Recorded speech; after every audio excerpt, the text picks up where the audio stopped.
Mais uma vez quero parabenizar os nossos diáconos, né? Que continuem servindo assim, né? Servindo bem na nossa igreja e também no lugar que o irmão estiver. Que nós não somos só servos de Deus na igreja, mas em qualquer lugar que nós estivermos. Então, Deus abençoe os irmãos, mais uma vez. E, como eu falo sempre, o irmão Dal também lembra, não deixemos de orar pelos nossos irmãos que estão passando por algumas dificuldades. Só para lembrar os irmãos, o irmão Rildo já foi citado agora há pouco aqui, a irmã Gessira, que é a esposa dele, também precisam das nossas orações.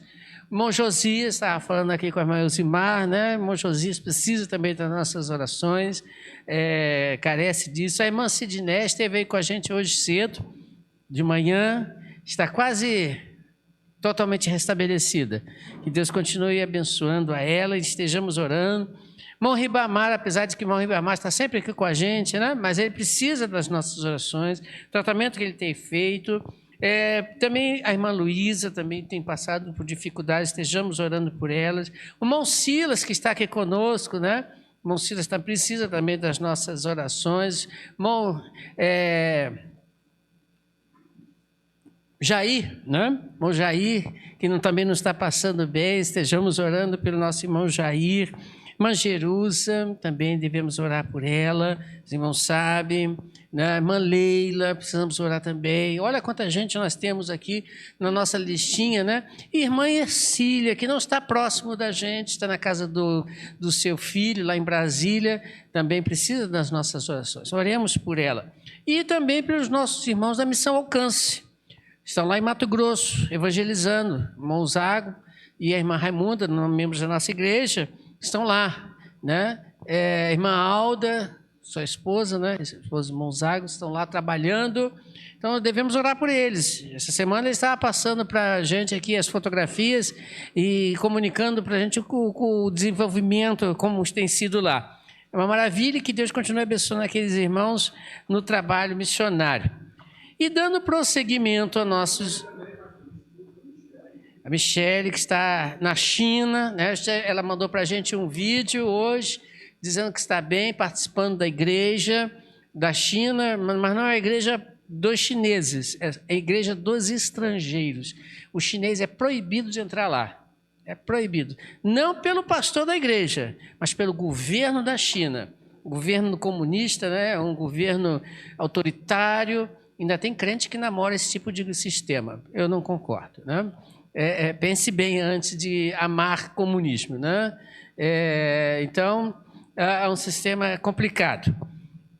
Eu sei que não existe sistema nenhum perfeito, mas dentre todos os ruins, eu prefiro o que a gente tem, que nos dá liberdade de culto, liberdade de expressão e liberdade para poder pregar o evangelho a todas as criaturas, né?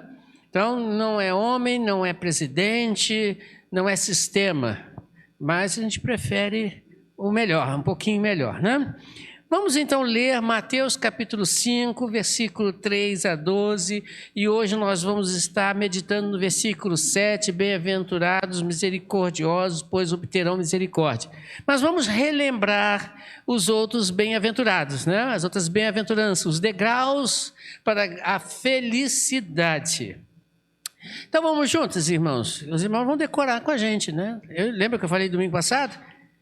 Bem-aventurado, vamos juntos então. Bem-aventurados os pobres em espírito, pois dele é o reino dos céus. Bem-aventurados que choram, pois serão consolados. Bem-aventurados humildes, pois eles receberão a terra por herança. Bem-aventurados que têm fome e sede de justiça, pois serão satisfeitos. Bem-aventurados misericordiosos, pois obterão misericórdia. Bem-aventurados puros de coração, pois verão a Deus. Bem-aventurados os pacificadores, pois serão chamados filhos de Deus. Bem-aventurados os perseguidos por causa da justiça, pois dele é o reino dos céus. Bem-aventurados serão vocês quando por minha causa os insultarem, os perseguirem e levantarem todo tipo de calúnia contra vocês. Alegrem-se e regozijem-se, porque grande é a sua recompensa nos céus. Pois da mesma forma perseguiram os profetas que vieram antes de vocês. Muito bem, vamos então fazer uma rápida lembrança. Bem-aventurados os pobres. Você lembra o que é a ideia do pobre? Alguém arrisca? É aquele que enxerga o seu pecado e vê quanto é miserável, que precisa de Deus, precisa do perdão de Deus. Esse que olha para dentro de si e enxerga a sua miséria de pecador. Qual é o segundo? Bem-aventurados que choram, ou seja, aqueles que diante de Deus confessam os seus pecados, confessam as suas mazelas, colocam diante de Deus e de Deus recebem o perdão. Precisamos chorar esta miséria. Depois, qual é o terceiro? Bem-aventurados os mansos ou humildes de coração, né? Esse texto aqui é interessante, ele leva a ideia de controle. Você não consegue se controlar, você não consegue se dominar. Então, aqueles que veem essa realidade e colocam nas mãos de Deus, né, para que Deus o controle, que Deus administre essa força que nós temos para o bem, esses serão felizes. O quarto, bem-aventurados fome e sede de justiça, pois serão satisfeitos. Nós falamos aqui bem claramente que essa fome e sede são aqueles que estão cansados, fadigados, sofrendo com muita dor e necessitam de um refresco, necessitam de um alento, porque esse mundo em que nós vivemos realmente nos cansa, nos fadiga, nos traz no verdadeiros desertos. Então, esses que reconhecem essa situação, esses que buscam em Deus, serão alimentados, satisfeitos. Então, terão uma vida mais leve. Jesus Cristo diz isso, né? Vinde a mim, todos que estáis cansados e oprimidos, e eu vos aliviarei. E agora os misericordiosos. Bem-aventurados os misericordiosos, pois obterão misericórdia. Vamos agora entender a palavra misericordioso. A palavra misericórdia, que é do grego eleu, né? Traz a seguinte ideia: aquele que ajuda alguém aflito, alguém que está aflito, ou alguém que está buscando auxílio em alguma coisa, e é aquele que ajuda, né? Ajuda a este miserável, é aquele que se dispõe se compadece por aquele que está ao seu redor, que está passando por uma dificuldade muito grande. Interessante que hoje estamos falando sobre os diáconos, né? Isso lembra os diáconos, né? É aquele que tem misericórdia, aquele que atende ao aflito, aquele que vai à frente, né? E a segunda palavra, misericórdia, dividida em duas, eleo, que quer dizer isso, e córdia, que vem da palavra do grego, quer dizer, do latim, perdão, coração. Ou, em outras palavras, compaixão de coração. Aquele que se compadece ou tem piedade de coração. Coração. Não é uma coisa fria, não é uma coisa, um sentimento vazio, mas é aquele que olha para o aflito, olha para o necessitado, olha para aquele que está passando por dificuldade e de coração sente aquela dificuldade e vai lá e estende a mão. Não por obrigação. Nós temos muitas pessoas no mundo que ajudam por questões religiosas, Muitas pessoas no mundo que ajudam por uma questão até de uma obrigação. Né? Eu preciso fazer o bem por obrigação, não é porque ele quer, não. E assim vai. Só que não é isso misericórdia. Isso não é misericórdia. Misericórdia é quando você ajuda aquele que precisa de ajuda, está passando por uma aflição, mas você sente no seu coração aquilo que ele está passando e vai lá ajudá-lo. Às vezes não é uma ajuda com bens. A gente pensa às vezes que é com bens financeiros, né? Com alguma coisa. Não, mas às vezes tem um braço, né? Um ombro para chorar. Já ouviu essa expressão, né? Os psicólogos, tem muitos por aí que ficam cheios de dinheiro só para ouvir, não falam nada. Né? E o indivíduo que entra no consultório do psicólogo fala assim, olha, aquele psicólogo é muito bom, ele não fala um ai. Ele só empresta o ouvido. E o camarada fala, e sai dali, que psicólogo bom, né? Eu não estou falando que isso é geral, não, né? A gente sabe disso, né? Mas é aquele que enxerga a dificuldade do outro e vai lá agir. Lembra, novamente digo, os nossos diáconos, né? Então, já que lembra dos nossos diáconos, vamos ler em Atos 6, de 1 a 4, a instituição dos diáconos, e nós vamos pensar umas coisas interessantes sobre isso hoje. Vamos juntar os dois textos, o de Mateus, bem-aventurado, com o de Atos. Atos, da instituição dos diáconos, que os nossos irmãos conhecem de cós salteado, nossos irmãos diáconos, não conhecem? Ou não? Então, vamos lá? Atos 6, de 1 a 4. Vamos ler esse texto aí.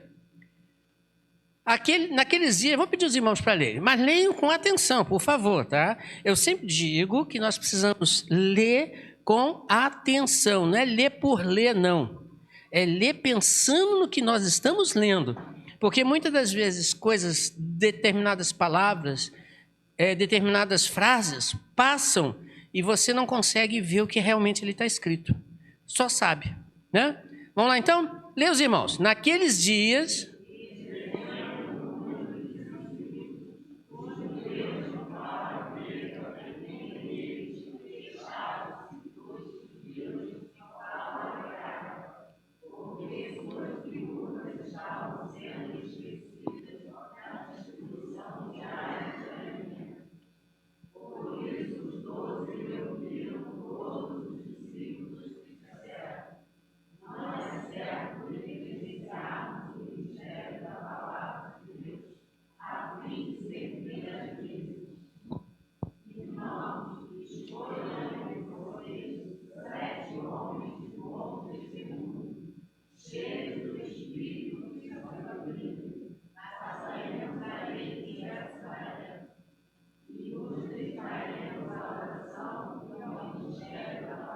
Muito bem. Vou fazer uma pergunta que eu sei que todos sabem a resposta. Por que os diáconos foram instituídos na primeira igreja batista em Jerusalém? Por quê? Eu sei que os irmãos sabem. Vamos lá. Estava vendo o quê? Se você não tem... Isso aí, irmão. Se você não tem essa visão, leia de novo o versículo 1, que nós acabamos de ler. O que estava acontecendo? Esse negócio de murmuração, vou fazer um parênteses aqui, é a coisa mais fácil que tem para acontecer em qualquer lugar. O que é murmurar?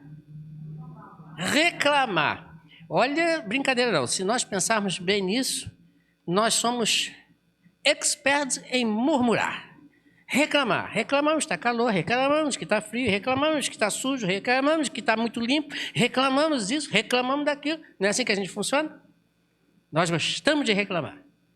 Só que esse negócio de reclamação para com Deus não dá certo. Só dá um exemplo. Israel no deserto. O que aconteceu com aquela população que saiu? Não chegaram. Por causa de quê? Murmuração. Então, se você tem o hábito de murmurar, pare. Fechando parênteses, continuemos a mensagem. Muito bem, a murmuração foi o problema que levou à instituição dos diáconos. Só que, esse era o real problema? Sabe por que eu estou fazendo essa pergunta, irmãos? A murmuração é pecado ou não é pecado? É pecado. Na quarta-feira, quem estava aqui conosco, né? No estudo que nós fizemos, nós descobrimos que o pecado, né? O pecado, ele não é, assim, vamos dizer assim, por acaso. Tem um processo, um desenvolvimento, que primeiro o homem ele é seduzido, depois ele é, segundo a Nova Versão Internacional, ele fica engravidado, ou seja, ele fica grávido do pecado, gera, está lá no coração dele, vai gerando. Depois, as mulheres aí podem dizer melhor do que a gente, depois que fez a gestação, o que acontece? Nasce. O pecado nasce. E aí, então, ele é concebido. No que ele é concebido, está aí o pecado. Ele não nasceu no agora. Ele foi gerado. Ele foi trabalhado, desenvolvido, amadurecido, né, nos nossos corações. Então, aquela murmuração é uma consequência de alguma coisa, de um pecado, a gente sabe, murmuração, que foi gerado lá atrás. Lá atrás, onde? Vamos dar um pulinho lá em Atos, capítulo 4. Vamos voltar um pouquinho, já que é lá atrás, capítulo 4. E você vai ver aqui comigo onde surge o problema. Atos 4, 32 a 37. Vejam com atenção as palavras. Da multidão dos que creram, uma era a mente e um coração. Ninguém considerava unicamente sua coisa alguma que possuísse, mas compartilhavam tudo o que tinham. Com grande poder, os apóstolos continuavam a testemunhar da ressurreição do Senhor Jesus e grandiosa graça estava sobre todos eles. Não havia pessoas necessitadas. Vou ler de novo esse versículo com calma. Não havia pessoas necessitadas entre eles, pois os que possuíam terras ou casas, as vendiam, traziam o dinheiro da venda e colocavam aos pés dos apóstolos, que distribuíam segundo a necessidade de cada um. José, um levita de Chipre, a quem os apóstolos deram o nome de Barnabé, que significava encorajador, vendeu um campo que possuía, trouxe o dinheiro e colocou aos pés dos apóstolos. Onde nasceu o problema? Vocês leram comigo. Eu dei ênfase. Vocês enxergaram ele? Em dois grupos. Primeiro grupo, os... Pode falar, sem medo de errar. Os apóstolos. Os apóstolos. Veja comigo. O que os apóstolos estavam fazendo com os bens que eram entregues, as ofertas que eram entregues? Raciocine comigo, vamos lá. O que os apóstolos estavam fazendo? Repartiam, distribuíam para todos, para que todos tivessem, ok? Muito bem. Então, como lá no capítulo 6 vai aparecer as mulheres gregas sendo desprezadas? Raciocina comigo? Raciocina comigo? Como a palavra de Deus ela é inerrante, não está errado o que está escrito. No primeiro momento, quando o pessoal começou a fazer aquilo, realmente todos tinham. Ninguém passava necessidade. Mas o tempo corre, o tempo passa. Tem até aquela música antiga, o tempo passa, o tempo voa, né? Os dias vão, os dias passam. e de repente chega um momento em que aquela igreja tem pessoas passando necessidade porque estavam sendo desprezadas. Desprezada por quem? Primeiro grupo, os apóstolos. Mas pergunto eu aos irmãos, era a função dos apóstolos a distribuição dos bens, das ofertas? Era? O que os irmãos acham? Voltando ao texto de Atos capítulo, lá em Atos capítulo 6, versículo 2, olha o que os apóstolos disseram. Por isso, os dois reuniram. Não é certo negligenciarmos o quê? O ministério da palavra a fim de servirmos à mesa. A função dos apóstolos não era distribuir as ofertas entre os necessitados. A função dos apóstolos era pregar a palavra.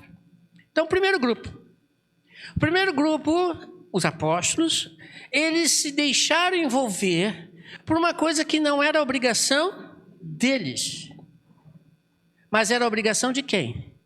Aí, por favor, não fale dos diáconos, porque ainda não tinha diácono. Tá? Era obrigação de quem? Agora vem o segundo grupo. Quem é o segundo grupo? A igreja. A igreja. Sabe por que eu digo a igreja?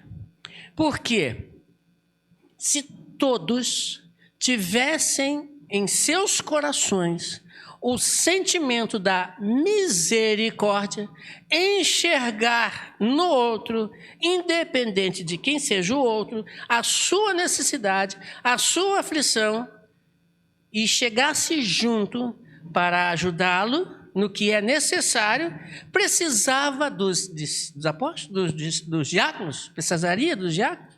O que os irmãos acham? Não.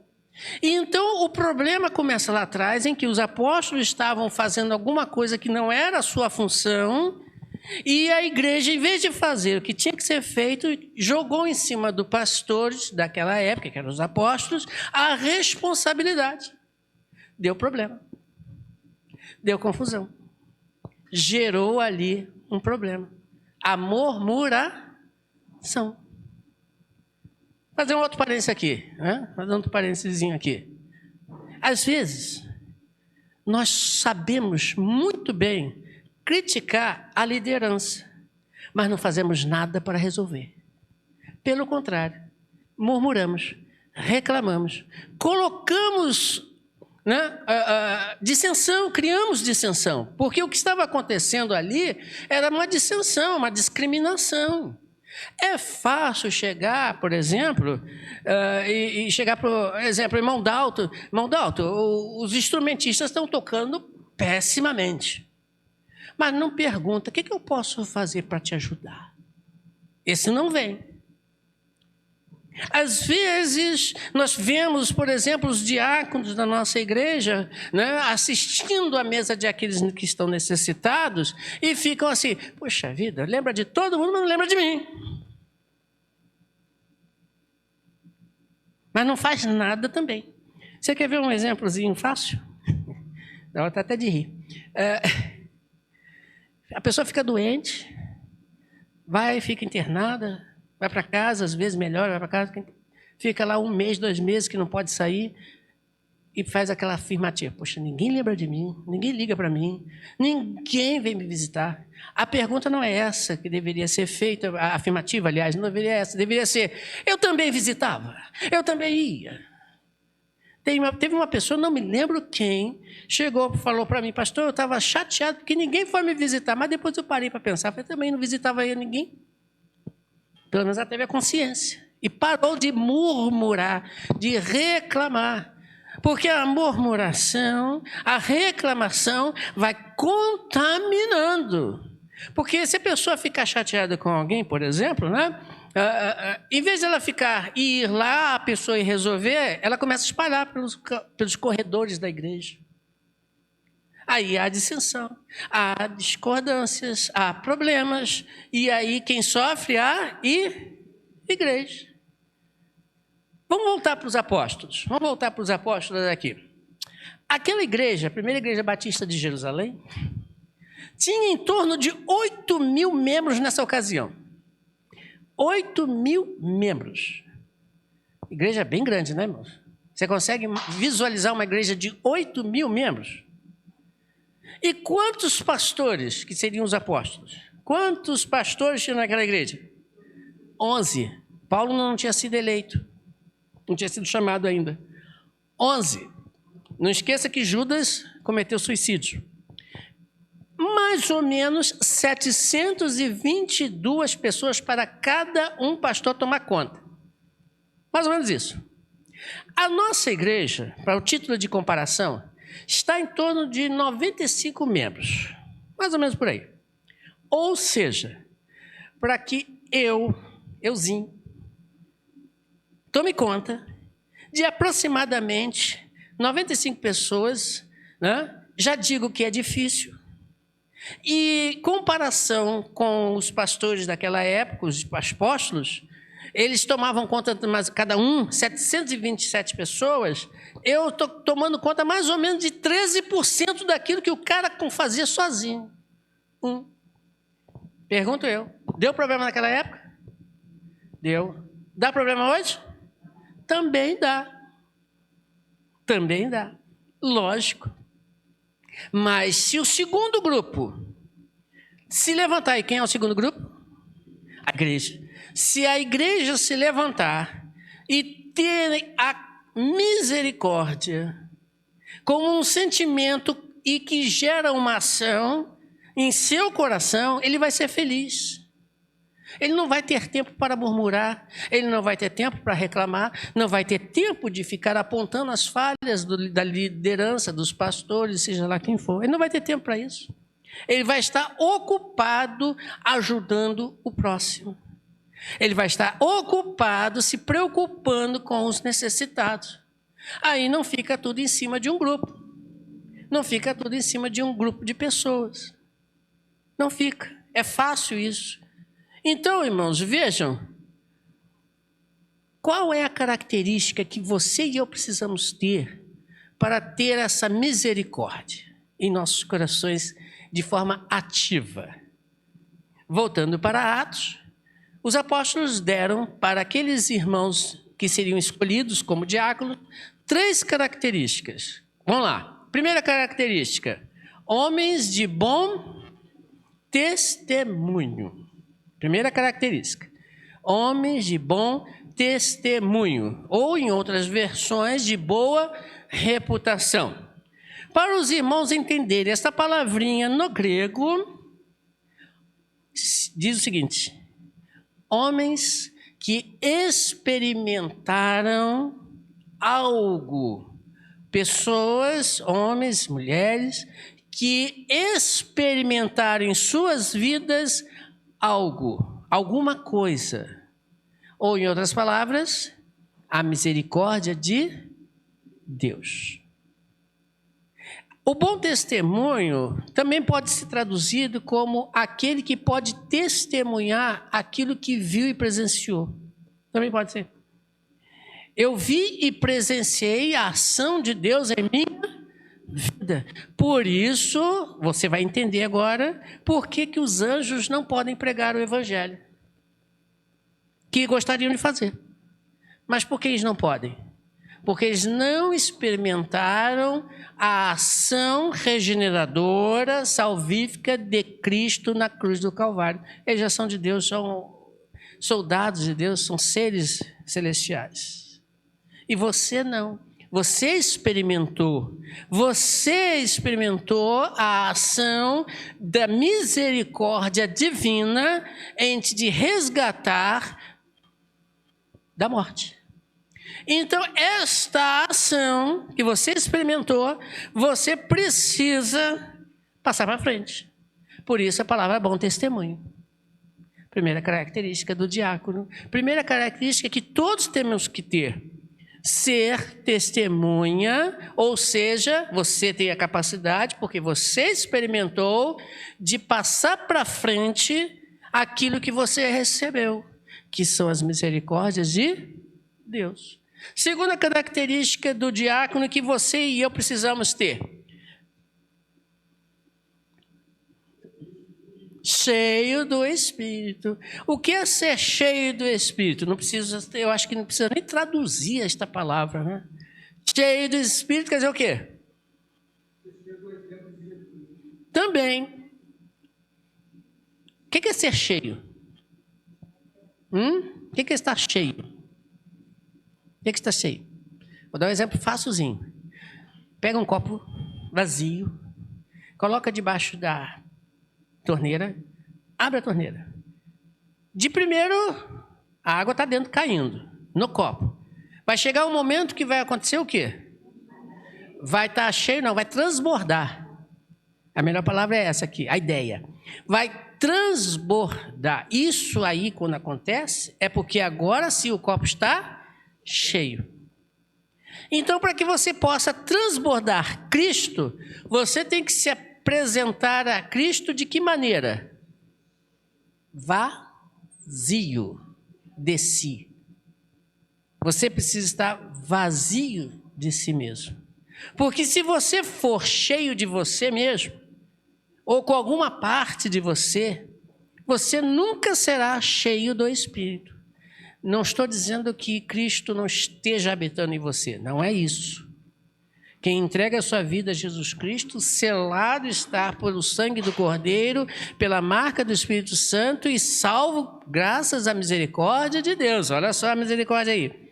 Mas eu estou dizendo o seguinte: você precisa estar cheio do Espírito, significa que você precisa se esvaziar para que Ele possa te completar até o ponto de transbordar, porque enquanto não estiver transbordando, você não está cheio. Deu para entender? O crente só consegue agir com misericórdia divina quando ele está cheio do Espírito de Deus. E, repito, cheio é transbordando. Porque enquanto não transbordar, você não está cheio do Espírito Santo. Ainda falta alguma coisa aí. Está faltando alguma coisa sair para que ele possa entrar, para que ele possa completar. E a terceira característica? Sabedoria. Sabedoria. A palavra grega usada aqui por sabedoria, ela se divide em duas partes: conhecimento geral, amplo, de todas as coisas, e também de Deus. É uma sabedoria física, mas também uma sabedoria espiritual. Ela se divide nessas duas partes. Por que eu estou chamando a atenção disso? Porque a prática da misericórdia só é possível quando usamos a sabedoria divina, a sabedoria vindo de Deus, para saber discernir todas as coisas, não é alguma coisa não, todas as coisas, e aplicando-a de coração nos assuntos do dia a dia, na esfera humana, para que possamos então desfrutar das misericórdias divinas. Quer que eu repita? Repito com prazer e alegria. Preste atenção. A prática da misericórdia só será possível, ou só é possível, quando nós, eu e você, usarmos a sabedoria que vem dos altos céus, vinda de Deus, para saber discernir todas as coisas, aplicando-a no nosso coração primeiro, nos assuntos do nosso dia a dia, na nossa esfera humana, para que possamos desfrutar das misericórdias divinas. Esse movimento é cíclico. Você sabe o que é um movimento cíclico? Você sabe o que é movimento cíclico? Se você não souber, eu explico. Movimento cíclico é, eu saio aqui, dou a volta e cheguei aqui. Quer que eu desenhe? Muito bem, eu estou aqui e voltei aqui. Isso é cíclico. É aquilo que a gente fazia quando criança, brincava de roda. Sabe como é que é? Não saía do lugar, mas saía do lugar. Olha que bacana. Isso é cíclico. Você volta sempre ao ponto inicial. Deus agiu, ele que deu o pontapé. Deus agiu no homem, usando de misericórdia para conosco, nos salvando da morte eterna. Agora você age de misericórdia para com o teu próximo, para você poder experimentar, como diz o texto que nós lemos, voltamos lá a Mateus, né? Versículo 7, para que você possa continuar experimentando ou experimentar as misericórdias divinas. Vou dar um exemplo fácil, né? Deus te perdoou. De quantos pecados? Você tem certeza disso? Amém. Obrigado pelo sim. Mas eu acho que tem gente que tem dúvida, sabe por quê? Porque na hora de perdoar o seu próximo, perdoa todos os erros e pecados? Perdoa todas as faltas? Às vezes não perdoa uma vez. Olha como nós somos. Olha como nós agimos. Deus nos perdoou de todos os pecados. Não é nos perdoará, não. Ele nos perdoou quando ele morreu na cruz do Calvário, e quando aceitamos Jesus Cristo, ele nos perdoou de todos os pecados. Mas nós temos dificuldade de perdoar o nosso próximo. Às vezes, como a irmã Fátima falou, às vezes um erro só. Olha quantos problemas nós evitaríamos, quantas discussões, seja na igreja, seja no lar, seja no trabalho, seja na escola, se cada um perdoasse o outro nas suas ofensas. Você lembra da oração de Jesus Cristo? Qual é a oração de Jesus Cristo quando ensinou o Pai Nosso?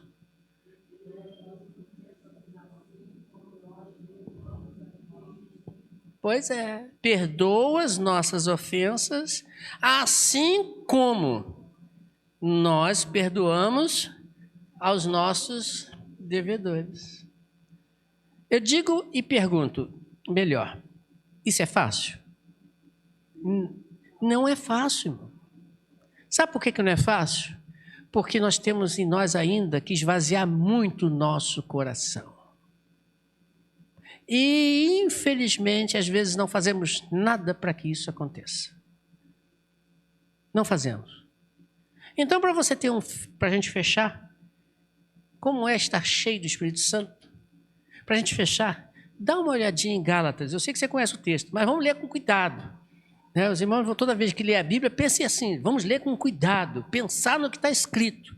Gálatas 5, 13 a 25. Vamos devagar lá. Olha só, a Nova Versão Internacional, ela coloca aí uma tradução interessante. Olha só, irmãos, vocês foram chamados para liberdade. Então você é livre, meu irmão. Coloca isso na tua cabeça, você é livre. Ninguém te faça escravo. Você é livre. Livre para tudo, inclusive. Mas não usem a liberdade para dar ocasião à vontade. É hora de vigiar, irmão. Né? Abre teu olho. Para que não seja pego murmurando, não perdoando. Percebe? Pensando mal, olhando e outras coisas mais. Então, não use a liberdade. Ao contrário, sirvam uns aos outros mediante ajam com misericórdia. Uns para com os outros. Toda lei se resume num só mandamento. Toda lei. Qual é a lei? Ame ao seu próximo como a si mesmo. Você se ama? Então, por favor, ame o seu próximo da mesma maneira que você se ama. Receber é bom, né? Eu recebi uma canetinha aqui dos diáconos, muito bonita, sabe? E eu gosto de caneta, tem gente que não gosta muito, não, mas eu gosto de caneta, né? Vai para minha coleção de canetas, tenho várias lá em casa, né? Eu gosto de usar, eu gosto de ganhar. Então, se eu gosto de ganhar presente, eu tenho que fazer o quê? Dar presente. É a mesma coisa, não muda nada.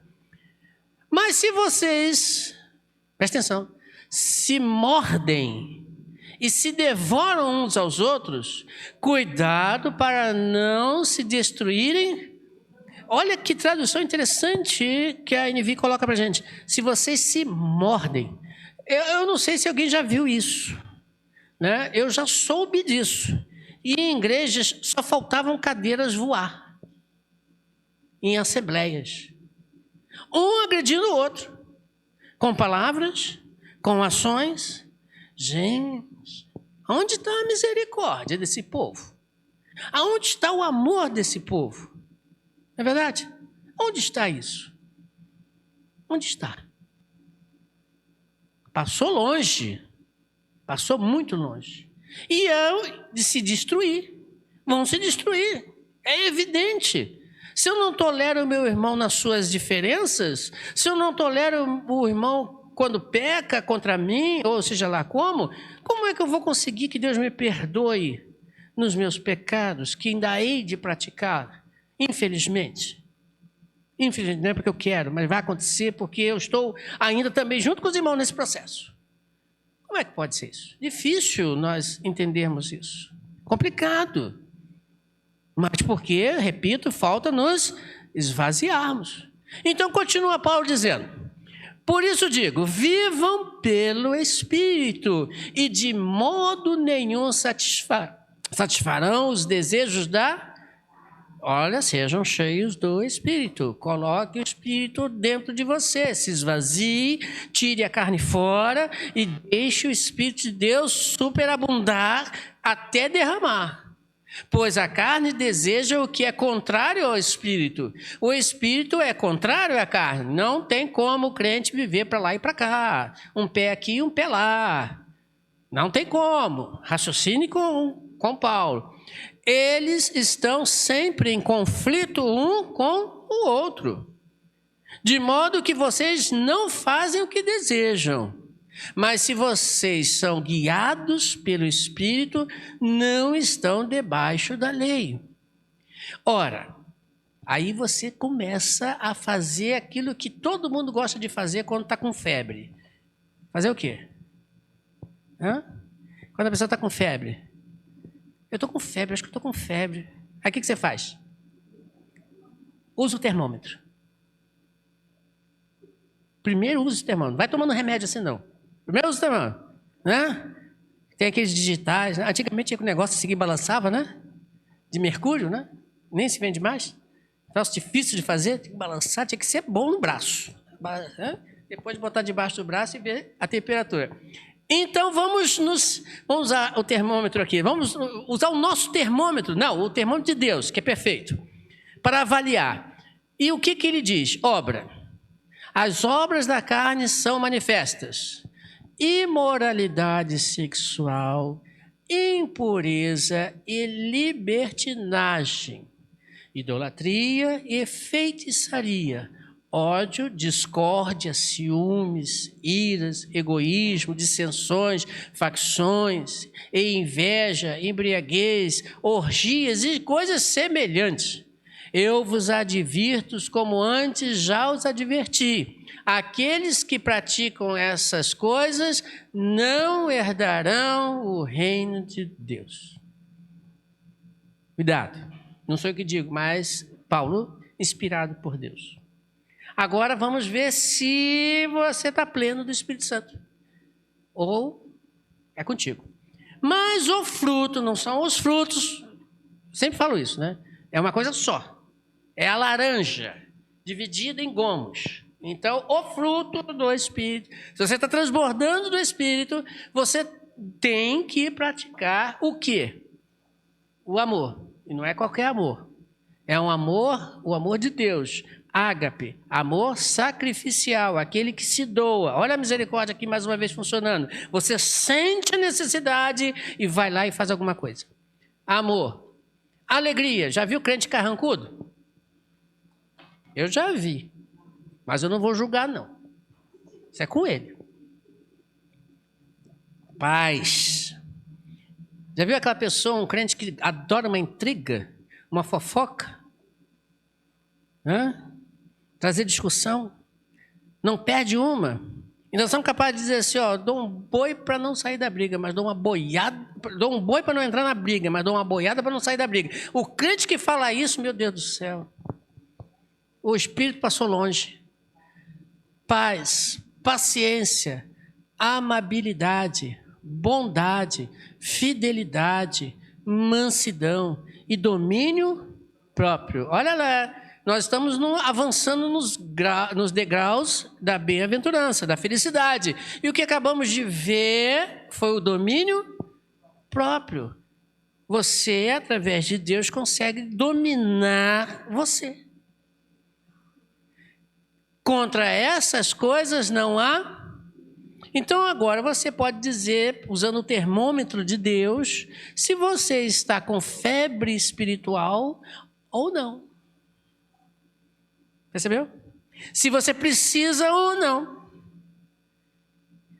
Descobri, estou com febre, estou com 37,5, nem tanto nem tão pouco. Então eu preciso acabar com essa febre espiritual. O que você tem que fazer? Vou dar um exemplo só, não vou ler o texto não. Salomão foi colocado por Deus no trono do seu pai Davi. E quando Salomão olha aquela população, um rei para administrar um país, não eram 8.000 pessoas, né? Não era, muito mais. Salomão chega diante de Deus e fala assim, o negócio está feio, hein? 8.000 pessoas é pouco. Se fosse 8.000 pessoas, estava bem de vida, mas não é. É uma população. O que você quer? Eu te dou. Quer ouro? Quer fortunas? Quer o quê? Eu quero sabedoria. Lembra que eu falei? Sabedoria vindo dos altos céus. Porque se você não tiver essa sabedoria divina, você não consegue agir com misericórdia. Se naquela igreja, e a gente termina aí, se naquela primeira igreja batista em Jerusalém, aquela igreja visse as dificuldades dos apóstolos, coitados, são 11, nós somos 8.000, né? Eu estou mais próximo do meu irmão, eu estou mais próximo da minha irmã, eu estou mais próximo daquela criança, eu estou mais próximo daquele necessitado, eu estou mais próximo do órfão, estou mais próximo da viúva, eu estou mais próximo daquele que está desempregado.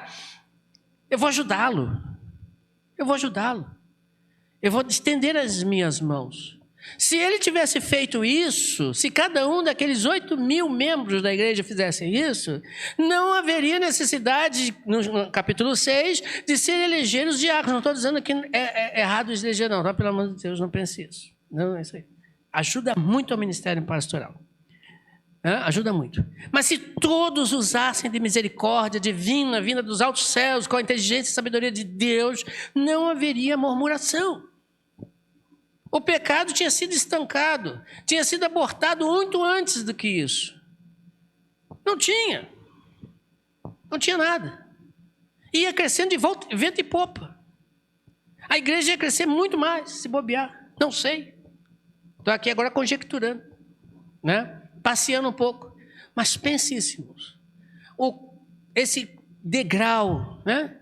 É importante, sim, para a nossa felicidade.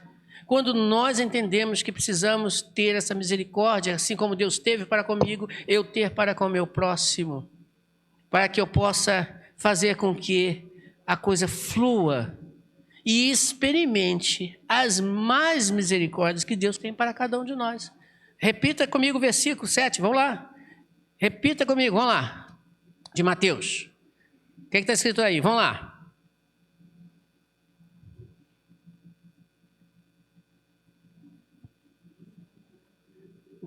Não. Vai chegar lá. Esse eu não anotei, né? Desculpa, irmã. Eu deveria ter anotado. Olha lá, Mateus, versículo 7. Né? Vai chegar lá. Eu sei que chega. Isso. Está vendo? Chegou. Vamos lá, leia comigo. Bem-aventurados os misericordiosos, pois obterão misericórdia. Ato e consequência, ação e reação. Feliz, extremamente feliz, são aqueles que praticam o ato, a ação da misericórdia, pois receberão a reação disso, as misericórdias divinas. Que Deus possa nos abençoar. Que Deus possa nos ajudar a entender que se eu quero ser feliz, eu preciso agir assim, né? E a coisa vai fluir muito mais do que a gente pensa e pode desfrutar, né? Lógico e evidente. Vamos orar?